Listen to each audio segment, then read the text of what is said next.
Ruben Amorim tells Alejandro Garnacho to find a new club. He will be the manager of Manchester United next season. We're delving into that big Ornstein bomb, plus a massive update from Fabrizio Romano in relation to Gyokeres to Man United, Gyokeres to Arsenal, and the situation with Benjamin Šeško as differing reports have now emerged. Going to give you my take on that and your views and opinions, plus a big story surrounding a new fullback leaving Newcastle and maybe joining Manchester City. Hit the like and the share buttons. Make sure you're subscribing if you're haven't done that yet, wherever you've been. Get subscribed.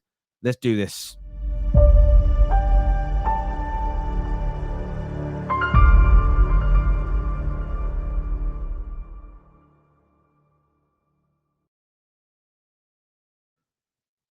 Ruben Amorim informs Manchester United's squad that he will be in charge next season after getting confirmation from the powers that be, and tells Alejandro Garnacho to find a new club. This happened during a meeting between the Portuguese head coach and the Man United players at Carrington's training base today.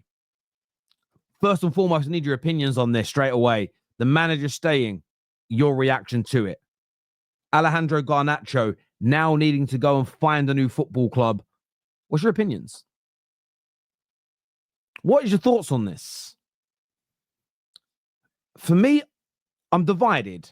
I am divided, but I do have a forthright opinion. I'm divided because I always love the look of Alejandro Garnacho. I loved how he played. I love when he broke through. I saw a player that could become very instrumental. I think he's still a very good player. I believe he'll leave and he'll find a club that plays football right now that's suited to him. I think he'll join a club, hopefully, that has overall a better environment, a better squad, because our squad is our real biggest issue and our owners have allowed that to happen. And he'll flourish, very much like we've seen Scott McTominay do, very much like we have seen with Anthony. The individuals by themselves are not really the problem. Often it is the collective. It's the collective group together that create the issues. Now, so I think he'll be a good player elsewhere, but it's also time for him to go. So that's where I'm divided. I like him. He's talented. He'll do well elsewhere, but it's time for him to go. I don't think you publicly say what you did after a final if you're fully committed to the cause. Rightly or wrongly, Man United have gone down this path with Amorim. We are trying to implement this style of play at the football club. We need players that can play it. Garnacho, whether it's a lack of ability or application or a combination of the two, isn't right. There's been a problem since day one. And one of the only reasons I think he stayed in January is because we were struggling to get replacements for Antony's and Rashford's. Getting rid of a third would have left us even shorter. We'd have been left in that position. So look, the Man United fan in me is gutted because he's an academy player. There was so much promise and talent, but I don't think he fits what we're trying to do. And at the end of the day, whether you like what we're trying to do or not, every Man United fan must feel the same as me. Well, we need the best players possible to make it work. And if the player and manager don't see eye to eye, if the player doesn't fit how we're trying to play, he has to go. We can no longer put the players above the manager anymore at United. That has been the road to ruin. But I'd love to get your opinions on this in the comment section below. It's also been stated that Rasmus Højlund is going to be on the market this summer. The club are hoping to get as much as 50 million euros. I think that is a mad stretch, but they're going to say it publicly. We'll be lucky if we pick up 20 to 30 million euros for that man, but I wouldn't mind seeing both of them leave. Goals are what United want. Goals are what Manchester United are focusing on. And that leads us very, very nicely into our next story. We saw yesterday a post that came out regarding Benjamin Šeško. This came from Florentin Plettenberg, who said that Arsenal are now in concrete talks with RB Leipzig for Benjamin Šeško. He says that Marcel Schaefer and Andre Berta are in contact, whilst Arsenal are also monitoring other strikers such as Viktor Gyökeres. Their pursuit for Šeško is serious. Mikel Arteta is a big admirer of the 21-year-old forward from RB Leipzig. His release clause for the summer stands at 80 million euros. Deal on. Now, there have been some, I want to be very clear here.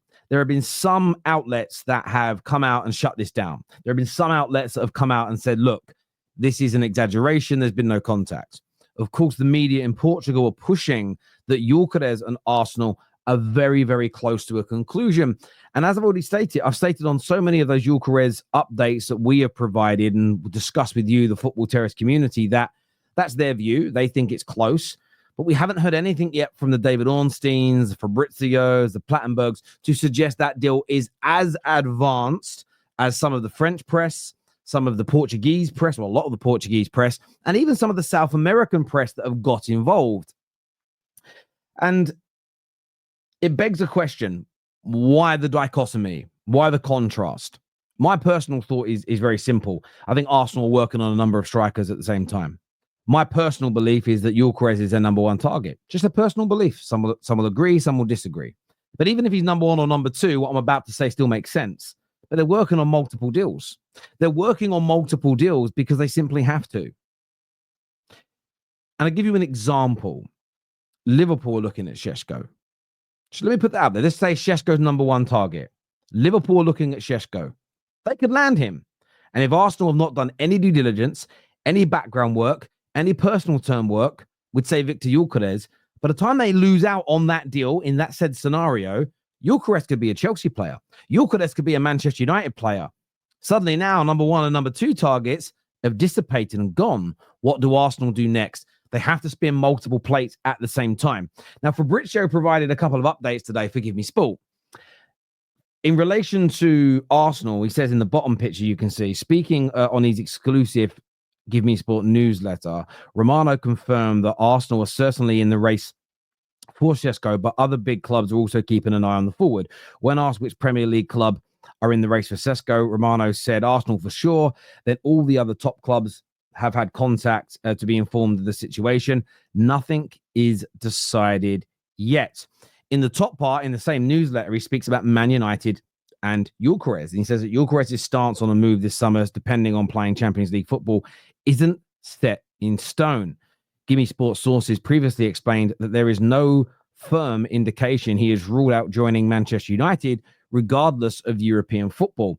This comes off the back of a number of reports from outlets like L'Equipe that Man United are now pushing really hard to get this deal done, to get this deal over the line. We saw this a few days ago, that once the Europa League final is done, irrespective of the outcome, Man United's management will accelerate talks with Sporting in order to sign Gyokeres. Man United are not letting go of him in terms of their interest, is what was meant there. Now, I still think Arsenal are the favourites, but I would love Man United to sign him. Chelsea and Real Madrid, as you can see on the screen, also hold a fair amount of interest in this young man.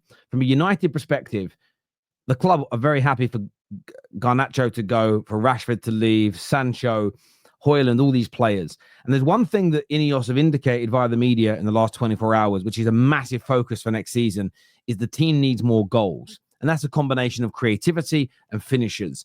And it's why it's imperative that we do land the Cunhas, we go after the Mbomos, we try and sign the Gyokereses. And listen, Gyokeres and the Lap would be beyond our wildest dreams after the horrendous season we've had. And these are the types of moves that Man United need to look at and focus on. But when it comes to Arsenal, as I say, there are reports that they are advanced with both players. That is also, we've had many journalists come on the terrace and explain how that is very plausible as well, when there's so many clubs that are fighting out for these signatures, because you've essentially got to spin multiple plates at the same time. But my question to you guys, when you break this all down, Arsenal are currently the favourites. When you actually go onto the bookmakers' odds, they're the favourites to get Gyokeres and they're the favourites to get Šeško, which I find, as I say, such an interesting contrast. But it tells me they're working on multiple fronts. The same way we have seen Liverpool at the, not even the start of the window, but the window hasn't even opened. They're very much approaching this from the perspective of, let's get him, let's work on this deal. Let's aim for this, look at them now. And I think they'll now move on to 2 or 3 strikers. I think Man United, I think Arsenal have got to act quickly with whoever their targets are. And that's actually why I'm happy for Man United to sign Delap first. Because if you get Delap over the line, you've got a very good up-and-coming striker. You can then maybe put more attention into landing maybe a star attacker who scores goals. What you don't want to maybe do is spend 2 months chasing a star and fighting with 3 or 4 clubs, and then you also miss out on Delap. This is why you don't always sign your number one priority first. You have to manage the market, the opportunities, and of course the competitors that are in there. But it's, for me, it's certainly going to be a very, very interesting window indeed. Now, moving on from Man United and Arsenal, was this story I saw today, which comes from Fabrizio Romano, which is that Livramento is Manchester City's #1 target for the right-back position. Newcastle won't make negotiations easy as they want to keep the player. We already know City are going to try and mean business. We also know that Newcastle, should they stay in the Champions League especially, will not look to let any player go. Newcastle want to build a potent, strong, dangerous, forthright team that can deliver trophies, that can be in the Champions League, that can one day in the next few years win a Premier League title. However, the one thing Newcastle fans have got to start readying themselves for, just like we've seen Real Madrid linked with Enzo Fernandez, just like the Saudis are trying to buy Bruno Fernandes from Manchester United.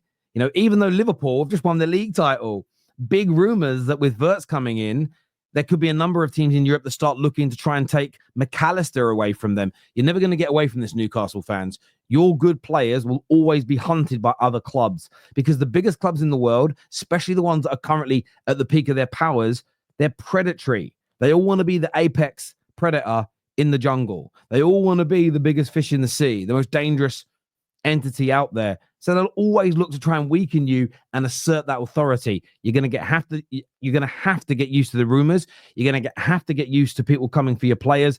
It's a sign that you're brilliant. You have to almost take it as a compliment in many ways. Do I think this deal is going to happen? Again, my gut feeling, just like Enzo Fernandez leaving Chelsea this summer, I don't see it. Livramento leaving Newcastle, let's see whether they get into the Champions League or not. But I ain't convinced. I'm not convinced he's going to leave now. I believe he'll stay with Newcastle. He's been given a very good, he's got a great position in the squad, excellent personal terms. He loves the city by all accounts. He's a very integral part of that first team. Should they make the Champions League? I think it's impossible. If they miss out, maybe then a thread could be pulled upon by Manchester City.